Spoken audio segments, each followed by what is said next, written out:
My name is Jan Johansson. I work at additive manufacturing at RISE near Gothenburg here at Mölndal. And I'm going to talk about, yes, somewhat of the materials of yesterday, but above all of LSAM. And what is LSAM? LSAM usually read out as large-scale additive manufacturing. And in this case, you have one such object here. It's a few minutes before we are sitting in it, 3D printed, fully 3D printed boat that we printed about a year ago, more or less exactly 1 year ago. And this we have done in our robot arm or a robotic additive manufacturing equipment here at RISE. We started looking into this a few years ago. A colleague of mine came with a question: can't we scale up these small printers into a large FDM printer? And yeah, why not? So we started. We found an old extruder, and we borrowed time in one of our industrial robots at the time, and we started to try to find things out. It went rather well. So in 2017, we successfully applied for a larger project so we could finance and actually install and build the printer itself. So it was a rather large project. And after having that done and starting to both get it together and started to print out different demonstrators, we managed to get to specially design an extruder for the printing equipment, which was installed in 2019. So what we have today is a granulate-fed 35 millimeter diameter extruder. So the material capacity of the equipment is around 45 kilograms per hour. Being thermoplastics and molten such, we need to remove the heat from it after printing, and that takes a lot of time. So we probably won't reach that volume flow in a year or two. But anyway, we have a print volume corresponding to 6 by 2 by 2 meters. And to cover this, the robot arm is mounted on a 6 meter long rail along the printing table. You cannot see the rail here. Like I said, it's a granulate-fed extruder. So we dry our granulates in a desiccated dryer placed just outside the robot cell, and then the material is blown through hoses to the extruder itself. So we can print continuously as long as we can fill the dryer with materials. So why do you use robots or robotics? Yes, the first problem is, of course, that the robots speak completely different language compared to the CAM-based ordinary printers. So together with ABB, they managed to translate the different languages for us. So we have a more or less ordinary printer when it comes to handling. But being a robot arm, we can use rather easy do different things with it, such as these here. We can, for instance, start to print to previously printed surfaces. You can follow a surface, a non-planar surface, and actually add material to it. And this can come in handy when you need to perhaps repair things, or when you need to add another material, another set of colors or whatever upon a previously printed part. As you can see that is one thing that is possible by using a robotic arm. Another thing is what you see here. It's not nothing new when it comes to 3D printing in with a slanted plane like this. This is done here and there, but it is easily implemented when using a robot. And on the plus side of this is that you actually can get rid of the infill or the supporting structures within a hollow body like this, since the next layer printed is supported by the previous layer and not by a support structure beneath it.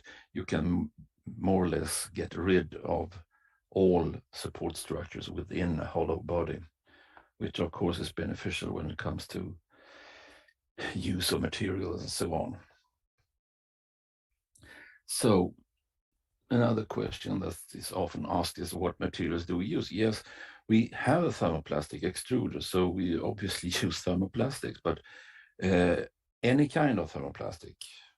For our part, it's injection molding or extrusion grades, it's virgin grades, it's recycled materials.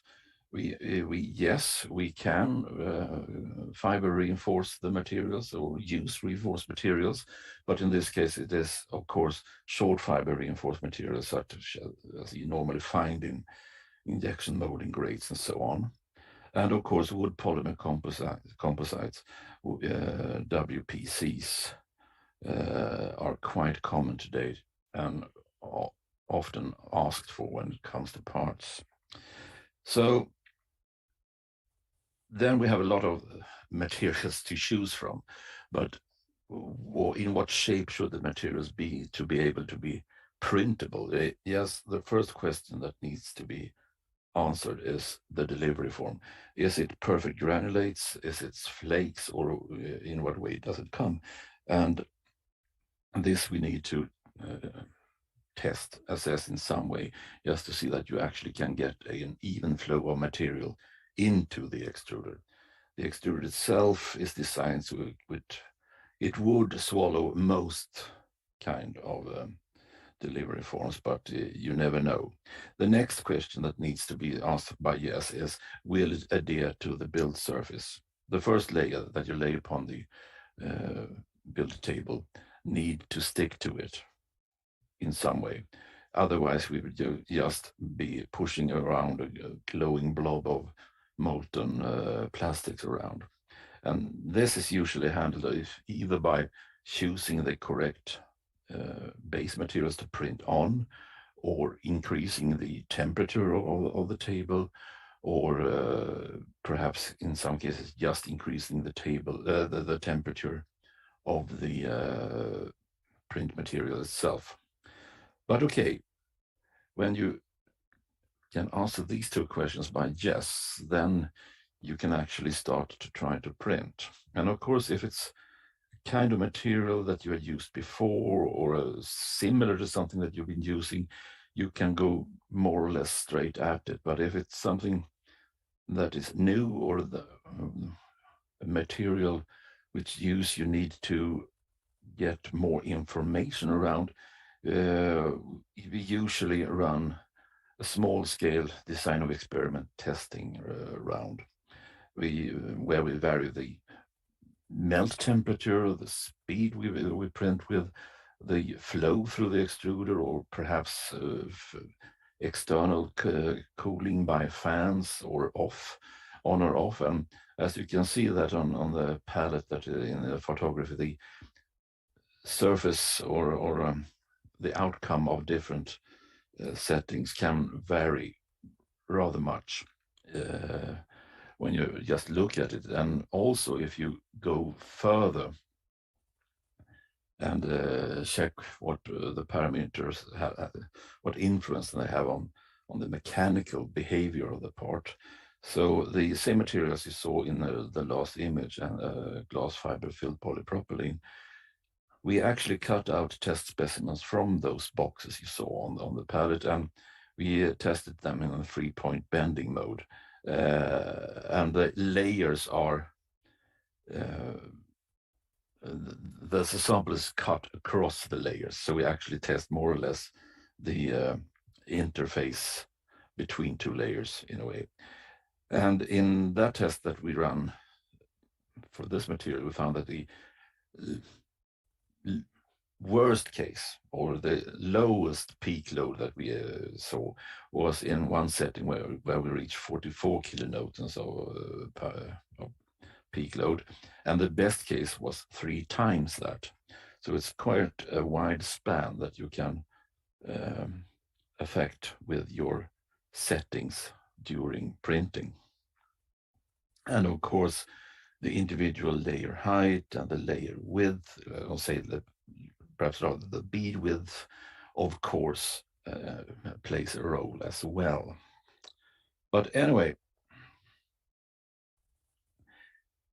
what we see is that to some extent, if a material has a shortcoming or inferior mechanical behavior, we can to some extent compensate for this by quite easily make the walls thicker in a way. That doesn't affect such things as impact resistance and so on, but we can at least make it strong enough. And this means that if you have materials from delivery to delivery varies somewhat, we can compensate for this behavior to some extent just by changing the settings during print or between prints. We do not have to alter a mold or tool or anything to handle this. And this puts us in an interesting position, since the process like this then is adjustable. It can be adjusted to varying or low material properties. And by using path planning, as seen in the previous images, we can reduce the amount of support structures or get completely rid of them. And this means that we can use recycled thermoplastics, both highly tested commercial versions and to some extent just milled, ground, collected materials from nearby. And to some extent we can adjust the process to it. And this together gives us the opportunity of a rather low carbon dioxide footprint. I mean, as much of 3D printing as said to have already, but in this case we can further decrease that footprint perhaps. So if we take this into account, and here comes, and this is the materials of yesterday part in this seminar. Today we have a situation that, okay, semiconductors are scarce. The automotive industry is close to a halt here and there. And this is a market situation that is not unique for just semiconductors. Today, a lot of plastic materials used in, for instance, the automotive industry is scarce. In some cases, common grades that are used to for an injection molded or something between 20 or 40 tons a month. The said injection molder may be happy if we get 1 ton a month today. So it's a just as terrible delivery situation on the thermoplastic raw material side as it is on the semiconductors. It is starting to loosen up. This is, of course, increasing the interest for recycled materials on the market. And this is something that has existed for a long time, the recycled materials, of course, and actors on the European market alone, material suppliers of virgin materials, but perhaps just one of them that I know that actually handles well over somewhere around 300,000 tons of recycled polymer grades a year within Europe alone. And this is, of course, a material stream or source that is very interesting in many cases, not only 3D printing, of course. And also the different recycling projects that are running around here in Sweden.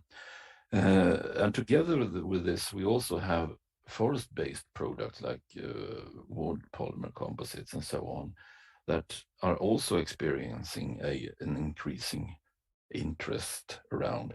There has even started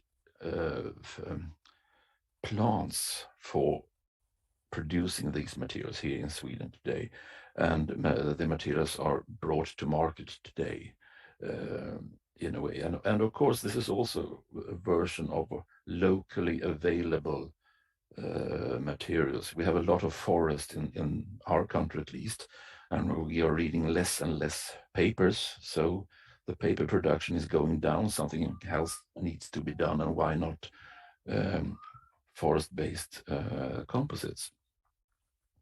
So that is also something that is quite often used in our equipment.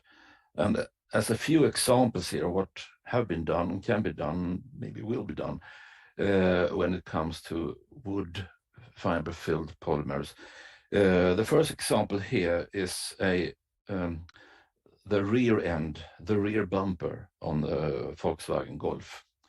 It's a test specimen just to see whether you can print a rough prototype.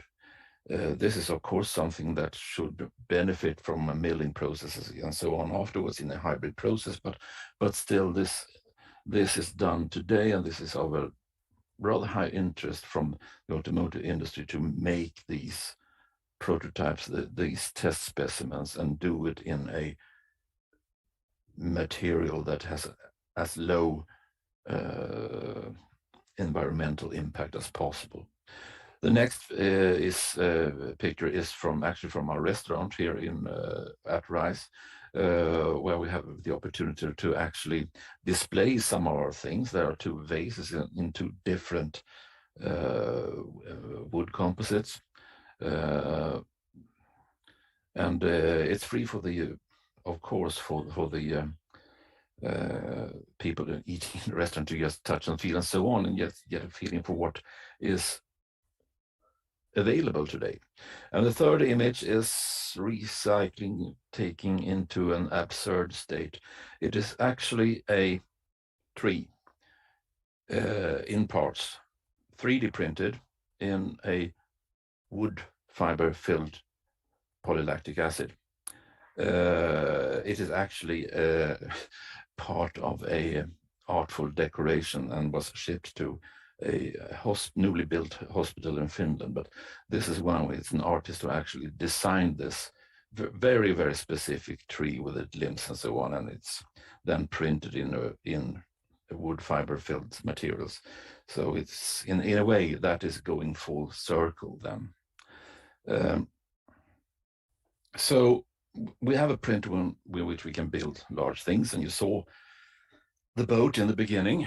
The said boat was actually an exact copy of a Norwegian Pioneer 14-foot dinghy, and it was actually on display this year on the Elmia Subcontractor Fair last week, and actually attracted quite some interest. And one of the most common questions was, did it float?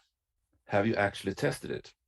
Well, what we did was that any kind of PR is good PR.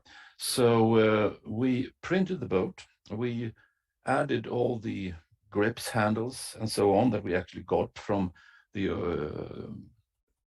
Pioneer Norway. We added also an outboard motor. We threw it up on a trailer, and we drove it down to the harbor in Gothenburg and put it into water just to see if it floated and what will happen. And for just to keep things more exciting, we live streamed the whole event on the internet. And the question was, did it float? Yes.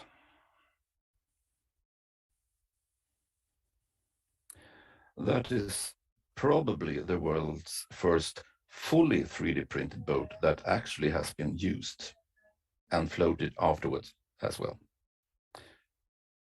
Well, thank you for having a look at this.